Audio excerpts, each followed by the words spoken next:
Assalamualaikum warahmatullahi wabarakatuh. Selamat pagi anak-anak kelas 5. Hari ini kita akan belajar mengenai pecahan. Nah, di kelas 4 kamu pasti sudah belajar mengenai pecahan. Nah, di kelas 5 ini kita akan mengulas lebih dalam berbagai macam jenis pecahan.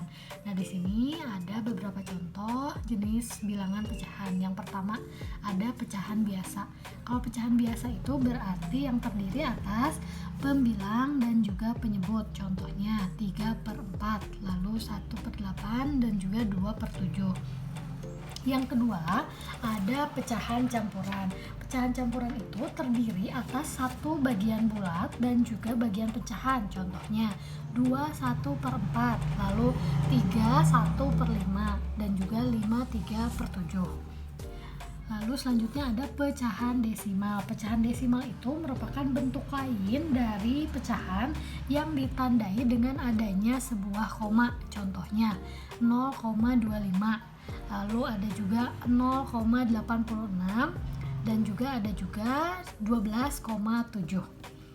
Selanjutnya ada persen. Persen itu artinya perbandingan untuk menyatakan pecahan berbanding 100. Contohnya ini ya, artinya 1% atau 2/100, atau bisa juga disederhanakan jadi 1/50. Lalu ada juga yang tidak kita pelajari ya. Di sini ada per mil. Per mil itu sama, yaitu perbandingan untuk menyatakan pecahan tapi per 1000. Contohnya 25 per mil, artinya 25 per 1000 yang jika diperkecil hasilnya jadi 1/40. Sudah paham ya jenis-jenis bilangan pecahan. Sekarang kita akan belajar menjumlahkan pecahan dengan penyebut yang sama. Nah, di sini kita akan belajar menjumlahkan pecahan dengan penyebut yang sama. Di sini ada 2 contoh soal, kamu bisa catat di buku catatanmu ya. Yang pertama ada satu soal 3/9 ditambah 4/9. Nah, kita bisa tahu kalau penyebutnya itu sama per 9. Berarti kalau misalkan penyebutnya sama, kita tinggal jumlahkan saja pembilang yang di atasnya. Berarti 3 ditambah 4 berarti 7/9. Lalu yang kedua ya, di sini ada soal 3/10 ditambah 5/10. Kita bisa tahu kalau penyebutnya itu sama, yaitu 10 dan 10. Berarti kita tinggal jumlahkan pembilangnya.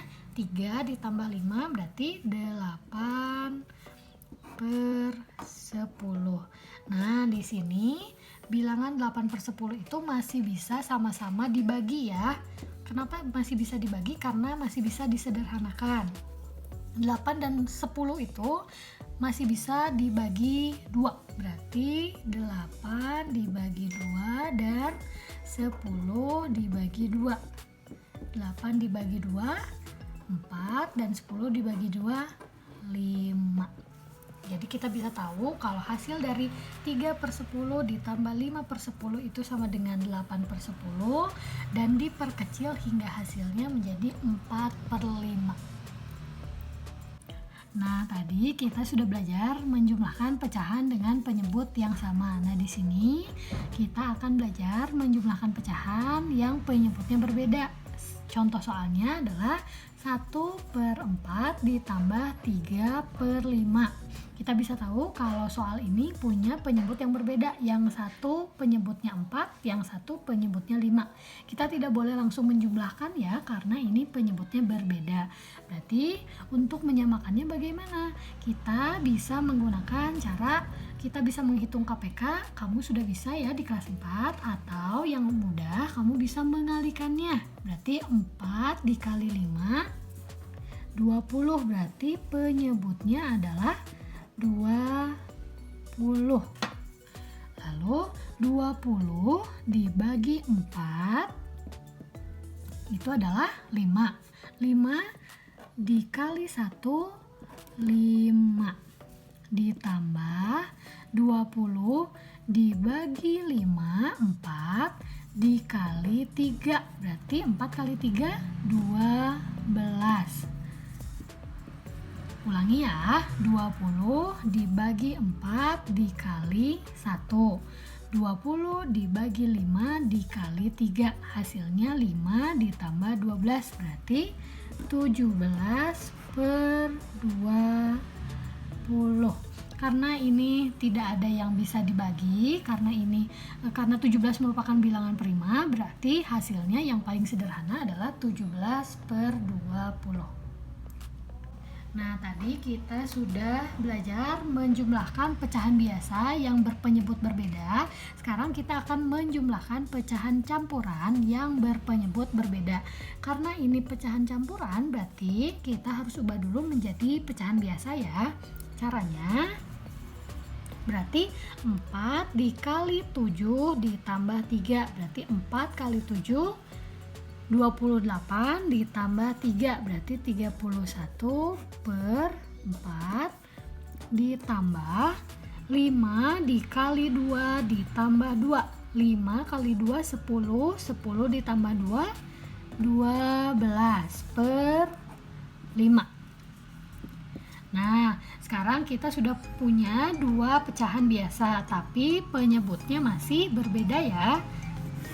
Karena penyebutnya 4 dan 5 bisa kita kali, berarti 4 kali 5 sama seperti tadi, penyebutnya adalah 20. Berarti 20 dibagi 4, 5 dikali 31 sama dengan 155.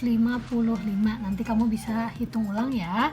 Lalu 20 dibagi 5, 4 dikali 12, 48. Kita jumlahkan, sekarang sudah sama, 155 ditambah 48 itu 203 per 20.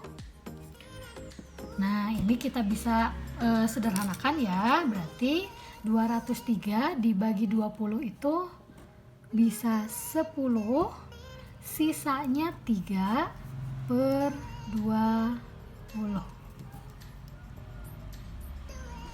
Nah, kita sudah belajar menghitung pecahan yang berpenyebut sama dan juga berpenyebut berbeda. Sekarang kita latihan soal yuk. Di sini ada 8 soal. 4 soal pertama yaitu tentang menghitung pecahan biasa yang berpenyebut sama. Lalu untuk soal nomor 5 dan 6 itu kamu menghitung pecahan yang penyebutnya berbeda ya. Di sini ada 2 soal. Dan untuk soal nomor 7 dan 8 di sini kamu menghitung 2 soal yang penyebutnya berbeda. Kalau ada yang ingin kamu tanyakan, kamu boleh bertanya pada ibu. Jangan lupa dikerjakan ya. Selamat mengerjakan.